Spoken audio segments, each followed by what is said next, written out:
Hello friends, welcome to Ajay Sahu online classes. मेरा नाम विवेक सिंह राठौर है एंड मैं आपको इस वीडियो लेक्चर सीरीज के थ्रू छत्तीसगढ़ ज्योग्राफी पढ़ा रहा हूँ। अभी तक लगभग हम लोग 17 लेक्चर कंप्लीट कर चुके हैं और ये इस वीडियो सीरीज का 18th लेक्चर होगा। अभी तक बहुत सारे अलग अलग चैप्टर छत्तीसगढ़ ज्योग्राफी के हो चुके हैं और अब जो आज स्टार्ट होगा वो है वाटर रिसोर्सेस ऑफ छत्तीसगढ़। ये बहुत बहुत इंपॉर्टेंट टॉपिक है पीएससी पॉइंट ऑफ व्यू से, व्यापम पॉइंट ऑफ व्यू से, और वैसे भी हमको अगर खुद को जानना है कि हमारे छत्तीसगढ़ में कितनी नदियां बहती हैं उस पॉइंट ऑफ व्यू से, क्योंकि इस टॉपिक का लिंक जैसे छत्तीसगढ़ में इसमें हम लोग पढ़ेंगे छत्तीसगढ़ में वाटर रिसोर्सेस मतलब जो नदियां बह रही हैं वो, ठीक है। उसके बाद उसमें कौन से वाटरफॉल हैं, तो वो टूरिज्म के पॉइंट ऑफ व्यू से बहुत इंपॉर्टेंट है और टूरिज्म आता है तो इकोनॉमी आती है, तो छत्तीसगढ़ के डेवलपमेंट के लिए इंपॉर्टेंट चैप्टर है।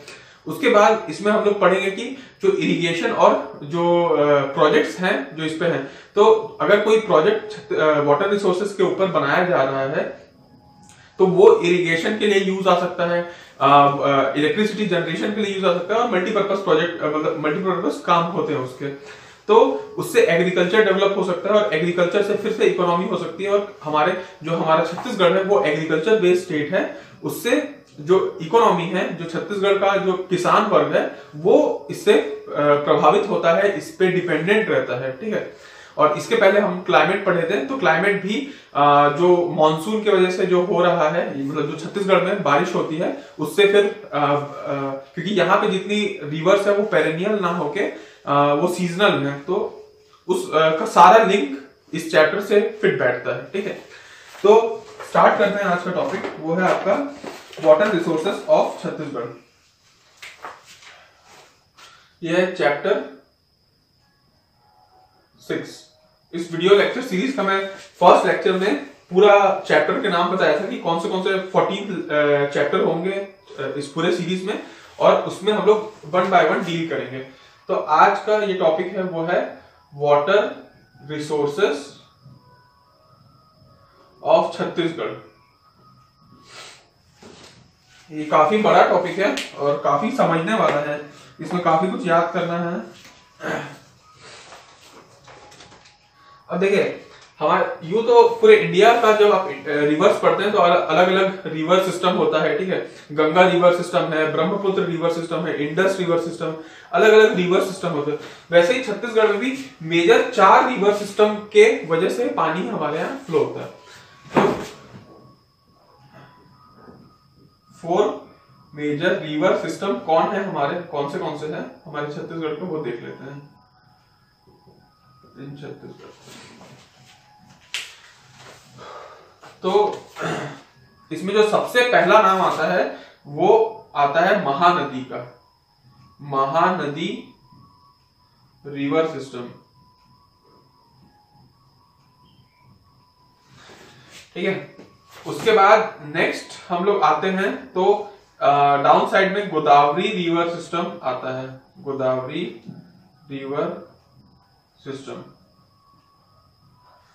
फिर तीसरा इसमें आता है गंगा सोन रिवर सिस्टम, ठीक है। और चौथा आता है इसमें नर्मदा रिवर सिस्टम। तो बेसिकली हमारे छत्तीसगढ़ में 4 मेजर रिवर सिस्टम है, मतलब रिवर सिस्टम मतलब कि ये महानदी एक मेन रिवर होगा, उस पे बहुत सारे ट्रिब्यूटरीज होंगे और उनका पूरा एक रिवर सिस्टम की बात करें, वैसे गोदावरी है, गंगा सोन है और नर्मदा है। याद रखिए कि जो सबसे बड़ी नदी होती है जो वो उसके नामकरण से वो रिवर सिस्टम बनता है। ऐसे तो महानदी रिवर के पास और भी बहुत सारी नदी आके मिलती है, बट ये सबसे बड़ी नदी है, लार्जेस्ट नदी है, इसलिए इसका नाम को कंसिडर किया जाएगा। अब हमको ये देखना है पहले तो कि ये 4 रिवर सिस्टम है, लेकिन अगर परसेंटेज वाइज देखा जाए कि ये जो रिवर सिस्टम है वो कितना परसेंट एरिया हमारे छत्तीसगढ़ का कैप्चर किया हुआ है, कितना गोदावरी है, कितना गंगा सोन है, वो हम लोग परसेंटेज वाइज देखते हैं, ठीक है। तो देखिए Mahanadi river system almost 55.51% area cover किया हुआ है, मतलब हमारे छत्तीसगढ़ का more than 50%, half of Chhattisgarh से भी ज्यादा। गोदावरी अगर देखा जाए तो 29.71 29.27% area Godavari river system cover करता है। गंगा सोन रिवर सिस्टम कम कवर करता है, वो है 13.76%, ठीक है, 76%। और नर्मदा सबसे कम कवर करता है, वो है 1.44%। तो ये एक बेसिक डेटा है जो आप लोग को याद रखना है कि जो सबसे ज्यादा परसेंटेज कवर करता है वो महानदी रिवर सिस्टम है, फिर Godavari river system, Ganga Son and then Narmada, very less, ठीक है। अब हम लोग आते हैं, ये तो हम लोग समझ में आ गया कि 4 मेजर रिवर सिस्टम के परसेंटेज वाइज है, लेकिन अगर एक चीज को हम लोग देखे हैं कि जो हमारे छत्तीसगढ़ में ये जो 4 मेजर रिवर सिस्टम है उसके कुछ कैरेक्टरिस्टिक है, मतलब हर रिवर्स के अलग कैरेक्टरिस्टिक होते हैं। जैसे नॉर्थ इंडिया के जो रिवर्स है वो साउथ इंडिया के रिवर्स से बिल्कुल अलग होते हैं, उनके अलग अलग फीचर्स होते हैं। तो हमारे जो छत्तीसगढ़ के जो रिवर हैं उनके क्या क्या फीचर्स हैं वो हम लोग देखते हैं। तो कैरेक्टरिस्टिक ऑफ छत्तीसगढ़ रिवर, ठीक है। तो देखिए हमारा जो छत्तीसगढ़ का जो रिवर है वो नॉर्थ इंडिया के रिवर से सिमिलैरिटी ना होकर वो साउथ इंडिया के जो रिवर्स हैं उनसे सिमिलर होता है। तो similarity with reverse of south India, ठीक है। दूसरा पॉइंट, जो हमारे छत्तीसगढ़ के रिवर हैं वो बड़े स्लोपी टाइप के हैं, स्लोप में बहते हैं। जैसे गंगा है वो प्लेन एरिया में बहता है, बट हमारे जो रिवर सिस्टम है वो स्लोपी में होते हैं, इसको बोल सकते हैं स्लोपी, ठीक है। एंड इसका जो अगर ऊपर से देखा जाए, ठीक है, टॉप व्यू देखा जाए तो बड़ा ट्री टाइप का स्ट्रक्चर बनता है, ठीक है। मैं बाद में जब पूरा महानदी रिवर सिस्टम को बताऊंगा या कोई भी रिवर सिस्टम, तो बड़ा ट्री टाइप का दिखता है। तो यहां लिख सकते हैं and finds tree shape structure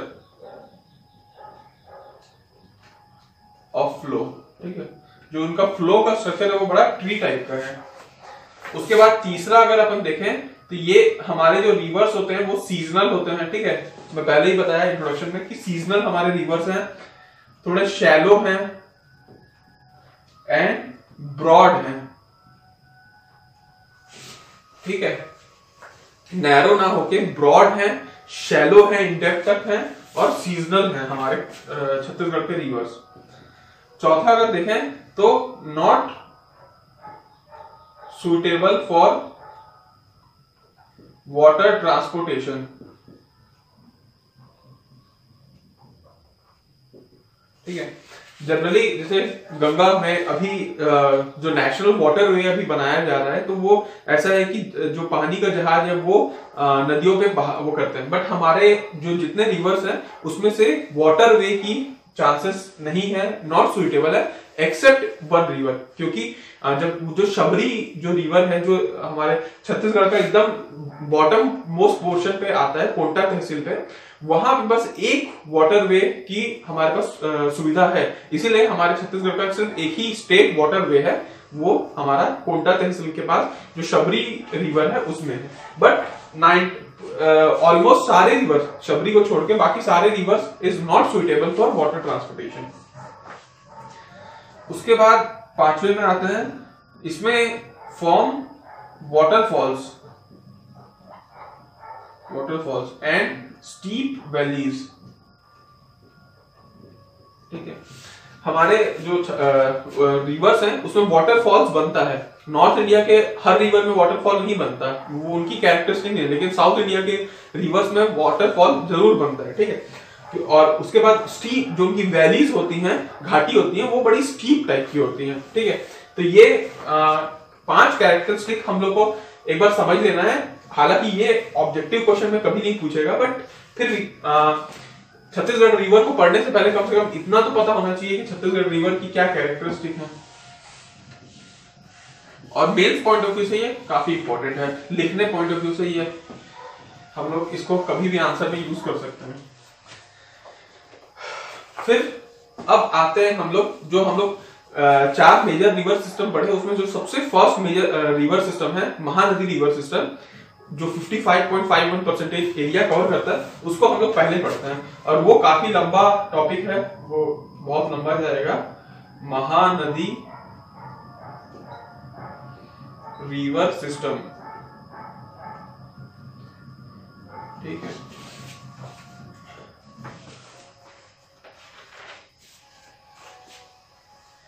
अभी तो ये मान के चलिए कि महानदी रिवर सिस्टम एक ऐसा रिवर सिस्टम है जो कि हमारे छत्तीसगढ़ की लाइफ लाइन है, चाहे सोशल कह लो, चाहे इकोनॉमिकली कह लो, ठीक है, चाहे कल्चरली कह लो, चाहे रिलीजियस कह लो, हर फैक्टर में ये हमारे आम जनता के लिए बहुत यूजफुल है। इसीलिए इसको उपाधि दी गई है लाइफ लाइन ऑफ छत्तीसगढ़, ठीक है। और ये भी कहा जाता है कि महानदी जो रिवर वैली है उसको क्रेडल ऑफ सिविलाइजेशन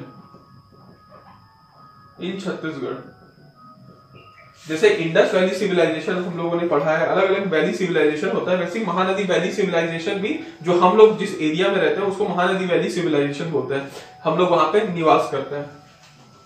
और ये क्रेडल मतलब होता है पालना, ठीक है, जैसे बच्चे का पालना होता है वैसे टाइप का। तो हम लोगों का जो सिविलाइजेशन है उसका एक पालना है, ये हम लोग यहीं पे पल रहे हैं, बस रहे हैं, ठीक है। तो ये महानदी रिवर सिस्टम को एक क्रेडल ऑफ सिविलाइजेशन इन छत्तीसगढ़ कहा जाता है, ठीक है। और ये लाइफ लाइन ऑफ छत्तीसगढ़, इसका भी जो फ्लो है वो बड़ा स्लोपी है, जैसा मैंने पहले ही कैरेक्टरिस्टिक में बताया है, ठीक है।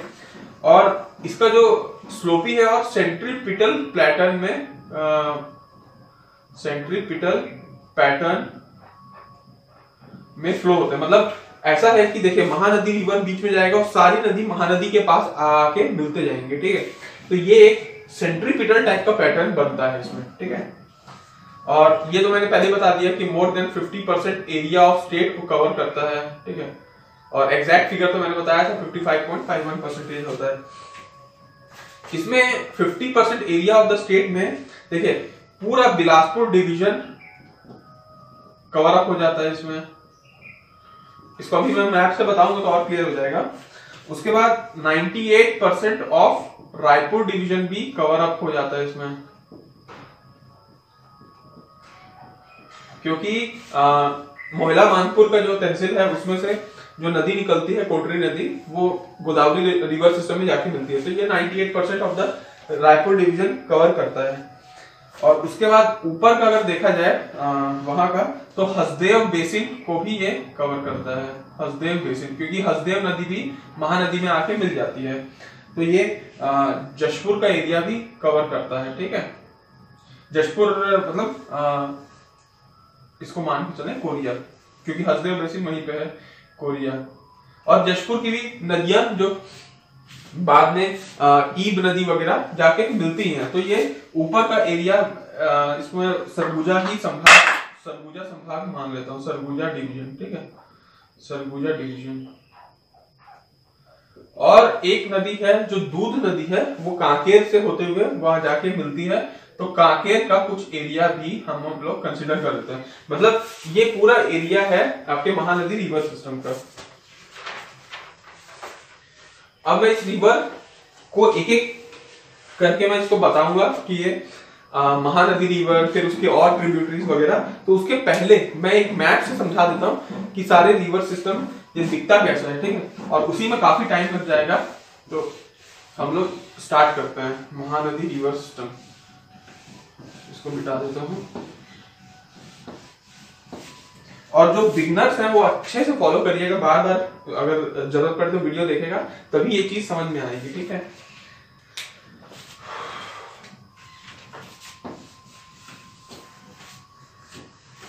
देखिए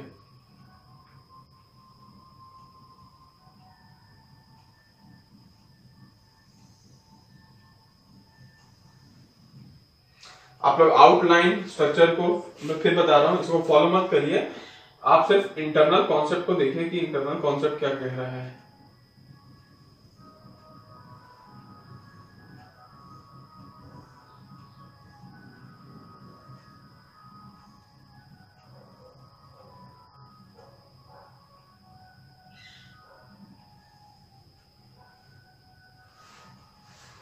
डन करानिया को तो हम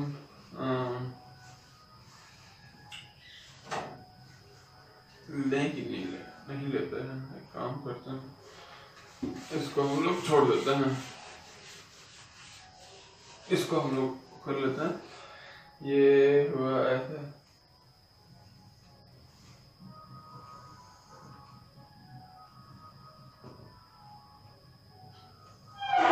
ये वाला एरिया है आपका कांकेर वाला एरिया। बाकी तो हम लोगों को जरूरत नहीं पड़ेगी, सिर्फ कांकेर की हम लोग को जरूरत पड़ती है, ठीक है। उसके बाद ये एरिया को हम लोग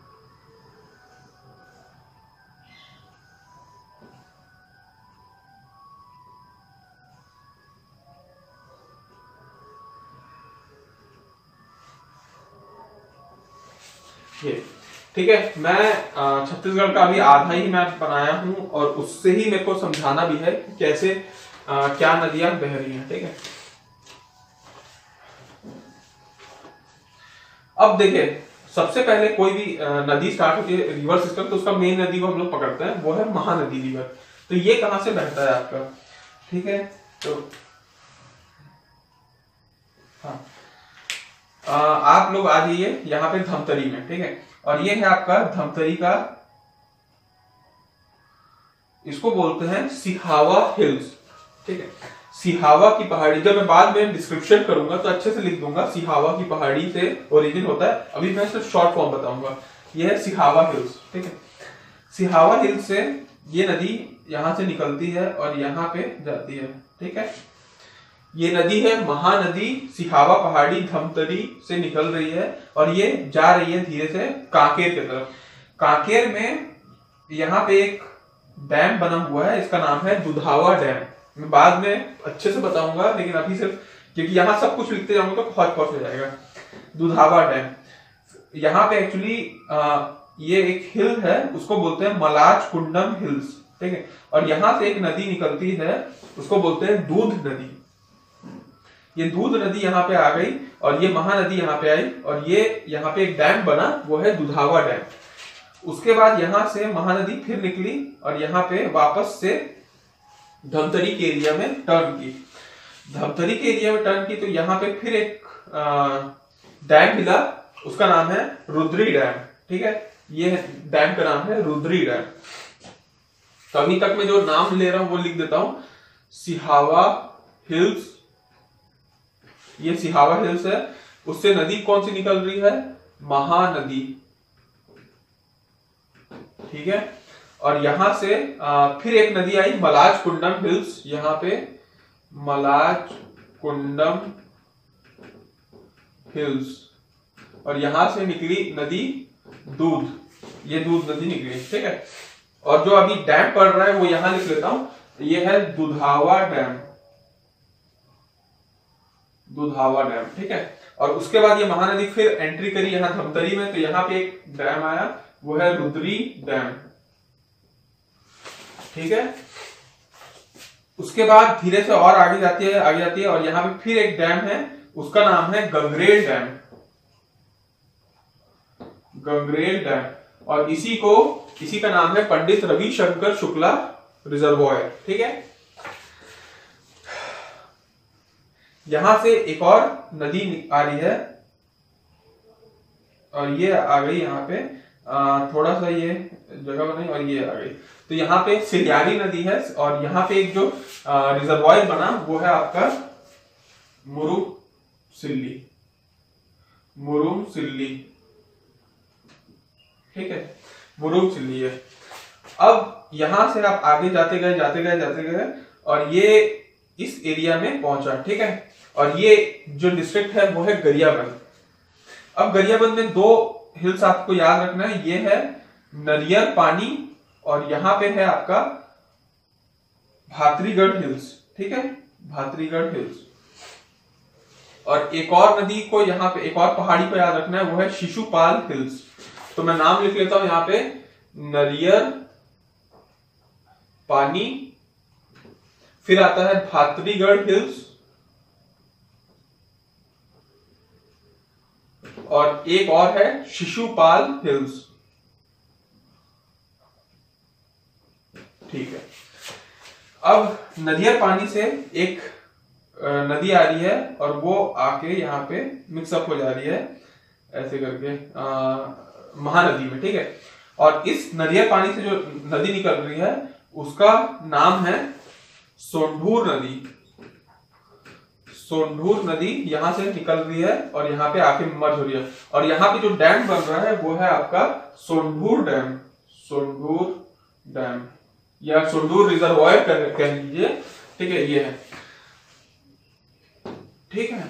उसके बाद भातरीगढ़ से आते हैं और भातरीगढ़ से एक नदी आती है और वो भी इसमें सोंढूर में मिल जाती है। इसका नाम है पैरी नदी और यहाँ पे भी एक प्रोजेक्ट हुआ है। तो भातरीगढ़ से आप आ रहे हो और ये नाम है पैरी नदी और इसमें जो प्रोजेक्ट है उसका नाम है शीकासार प्रोजेक्ट, शीकासार प्रोजेक्ट, ठीक है। शिशुपाल हिल्स भी है। अब ये महानदी इसके साथ मिलने के बाद ये राजिम एरिया है, वहां पे जाके मिलती है, ठीक है। तो राजिम में कॉन्फ्लुएंस होता है महानदी सोंढूर और पैरी का। फिर यहां से महानदी आगे बढ़ी और ये सूखा, यहां से शिशुपाल हिल से एक नदी निकली और उसका नाम है आपका सूखा नदी। तो यहां से शिशुपाल हिल्स से मैं नाम लिख लेता हूं सूखा हिल, सूखा पहाड़ी, सूखा रिवर, ठीक है। उसके बाद ये रायपुर एरिया का भी नेचुरल बाउंड्री बनाता है गरियाबंद से। फिर धीरे धीरे आगे बढ़ रही है और यहाँ पे महासमुंद के एरिया में क्रॉस कर रही है, ठीक है। तो यहाँ से एक नदी और आ रही है ये, और ये जाके यहाँ पे मिलती है और इस नदी का नाम है जोंक नदी, ठीक है। सॉरी, ये नाम है इसका कोडार नदी, यहाँ पे है कोडार नदी, ठीक है। और यहाँ पे महासमुंद में एक हिल्स है, उसका नाम है गौरागढ़ हिल्स। तो यहाँ पे हम लोग लिख लेते हैं गौरागढ़ हिल्स। और कोडार नदी की एक खास बात यह है, यहाँ पे एक प्रोजेक्ट बना हुआ है और उसका नाम है शहीद वीर नारायण सिंह,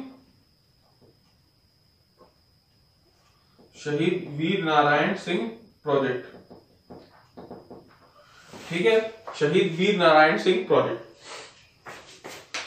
उसके बाद अब ये गौरागढ़ हिल से एक नदी निकल रही है, उसका नाम है जोग, ठीक है। जोग का मैं आगे बताऊंगा वो कहां जाके मिलती है, बट गौरागढ़ से याद रख लीजिए जोग नदी निकल रही है, ठीक है। एक कोडार का पहाड़ी तो नहीं मालूम, लेकिन पिथौरा के आसपास ये निकलता है, ठीक है, कोडार नदी। उसके बाद यहाँ पे एक और पहाड़ी का उल्लेख है, उसका नाम है रदन की पहाड़ी। इसको लिख लेता हूं, रदन हिल्स, ठीक है। और यहां से जो नदी निकलती है उसका नाम है लात, लात नदी रदन की पहाड़ी से निकलती है। वो भी अभी कहाँ निकलेगी वो मैं आपको बताऊंगा, ठीक है। तो यहां से आप ये वाला इसको थोड़ा सा हम लोग इसको मॉडिफाई कर लेते हैं ऐसे करके।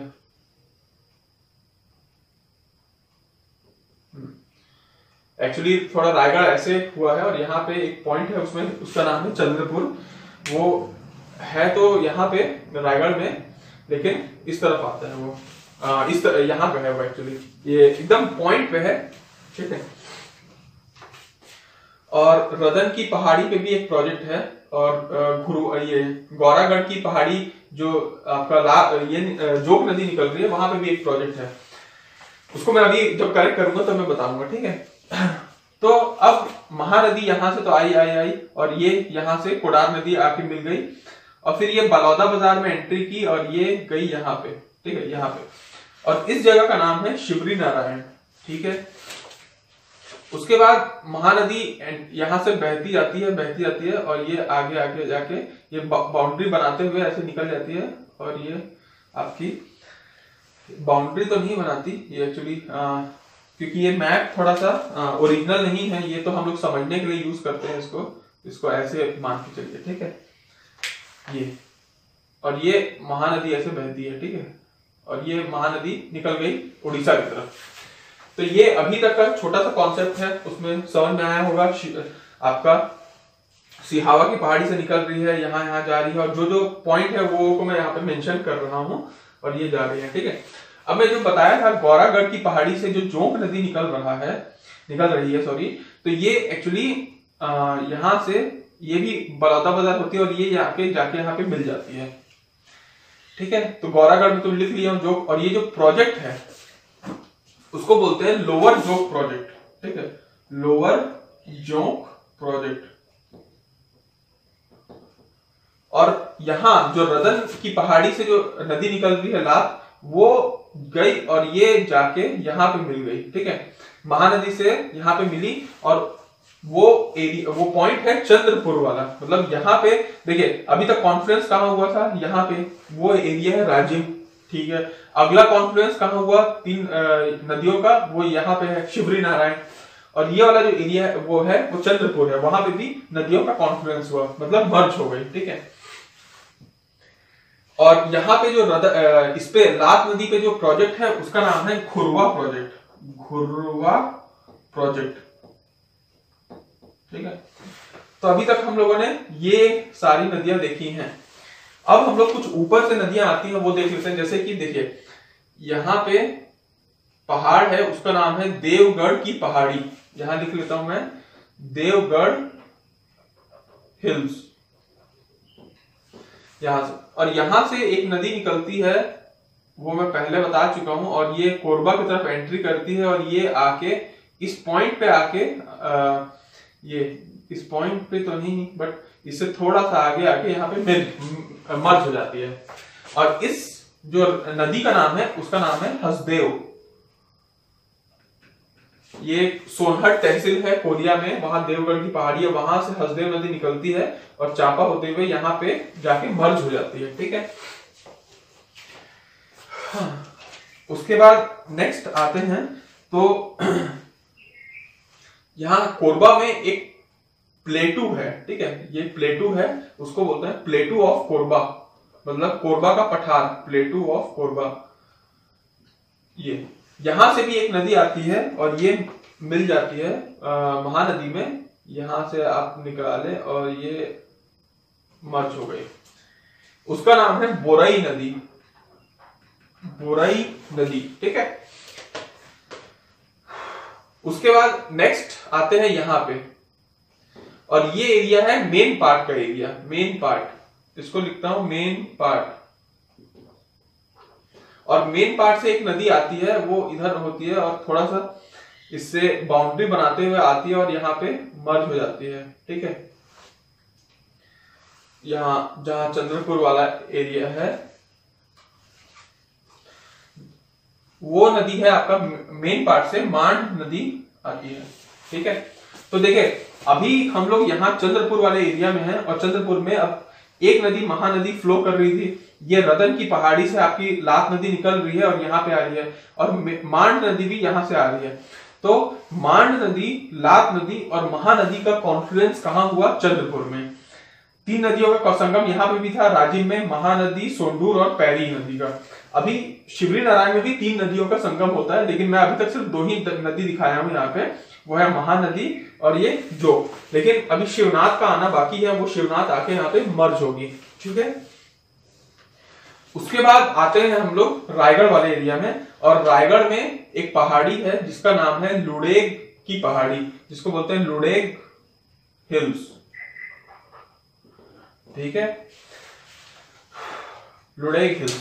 अब ये यहां से एक नदी निकलती है और ये बाद में जाके महानदी में मिलती है आउटसाइड ऑफ छत्तीसगढ़, और इस नदी का नाम है केलो। और इस पे एक प्रोजेक्ट भी बना हुआ है, इसका नाम है केलो प्रोजेक्ट। केलो प्रोजेक्ट। ठीक है, ओके। अब यहां जशपुर एरिया में आते हैं, और यहां पे एक पहाड़ी है जिसका नाम है खुड़िया हिल्स। खुड़िया हिल्स। और यहां से एक नदी निकलती है, उसका नाम है ईब। ठीक है, और ईब नदी भी आपके यहां से जाके बाहर जाके महानदी में जाके मिल जाती हैं। ठीक है, तो देखिए ये अभी महानदी का ही पोर्शन था कि अगर महानदी को देखा जाए तो महानदी किस किस ट्रिब्यूटरी में, मतलब कौन कौन महानदी की ट्रिब्यूटरी है। अब इसके बाद आएगा शिवनाथ, और शिवनाथ इस पे जाके मिक्सअप हो जाएगा, और फिर जो शिवनाथ की ट्रिब्यूटरी होंगी वो भी महानदी रिवर सिस्टम में कहलाएंगी। बट क्वेश्चन को ध्यान से पढ़िएगा, क्योंकि क्वेश्चन में कई बार कंफ्यूजिंग करता है कि पर्टिकुलर, जैसे अरपा नदी को बोलेगा, क्या अरपा नदी महानदी की ट्रिब्यूटरी है? तो बिल्कुल नहीं है।